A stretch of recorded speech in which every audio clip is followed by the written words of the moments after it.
Welcome back to the Whiskey Garage. And on this episode, it's a very, very special episode because all the episodes are special. We got Bombergers Deceleration 2025. Now, before we get all deep into the notes of it, let's crack this sucker open and hear that cork pop.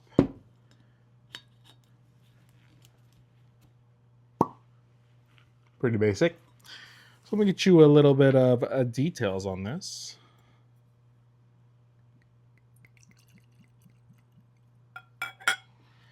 So, like the other years, this has been aged in chickapin oak, and the only difference between this year and last year is that last year they aged the that oak. They air dry those staves for 3 years. This year they did four different age drying on these staves, and they blended all those barrels. So they had 18 months, 3 years, 4 years, and 5 years that they air dried these chickapin oak. Chickapin. There we go. Chickapin oak. So let's see. Before I get into that, let me get into some details. This is 108 proof. This is the 2025 release of Bombergers Deceleration out of Bombergers Distillery.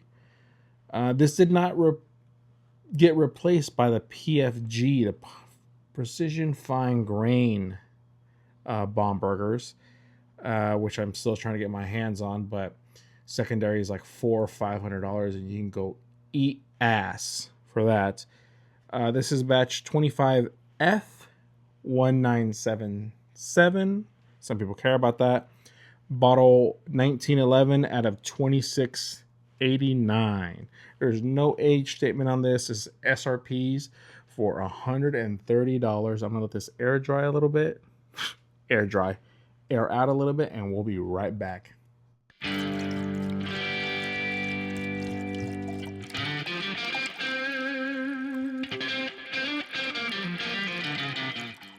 Welcome back. So it's gotten some air. Not a lot of air, but enough. Let's get this sucker on the nose. It has a sweet leather or a sweet oak kind of smell to it. Kind of like a cherry on that. A rhubarb. You guys know what rhubarb is? It's a very sweet, rich nose with that sweet leather and a slight bit of oak. But we all know no one cares about the nose. Does it taste good? Down the hatch.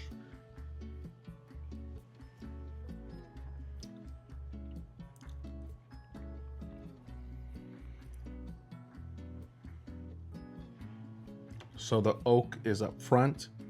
Then it turns into that sweetness of the dark fruit in the back.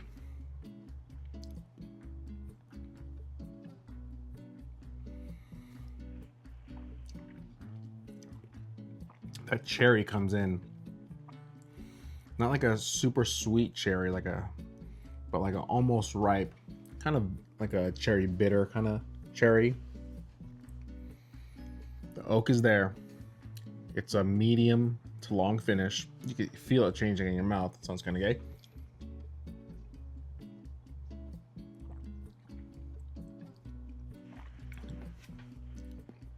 The vanilla hits on the palate later on.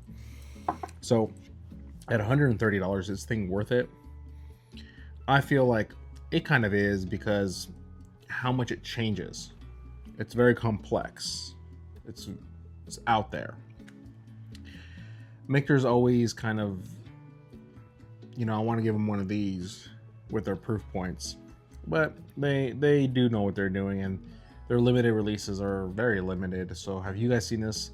I have actually seen this sitting around. I did a review on the Shanks, and the Shanks was okay. This one blows it out of the water. Very complex with the cherries, the oaks, the leathers, and a little bit of vanilla on the back. It's delicious. Would I get a backup of this? Probably not.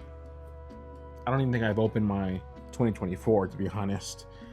But yeah, this gets probably like a B plus on my scale if I want to do a grading scale like that. B plus. The numbers get kind of, you know, kind of all over the place. But have you guys tried this? Are you guys hunting for this? It is actually a great pour. I don't regret buying this. At $130, if you can find it for SRP, then go ahead and snatch that bottle. It's a pretty complex and pretty great pour, and I'll be sharing it with friends. But with that being said, remember to like, follow, subscribe, and watch for more short and sweet reviews. Thanks, guys.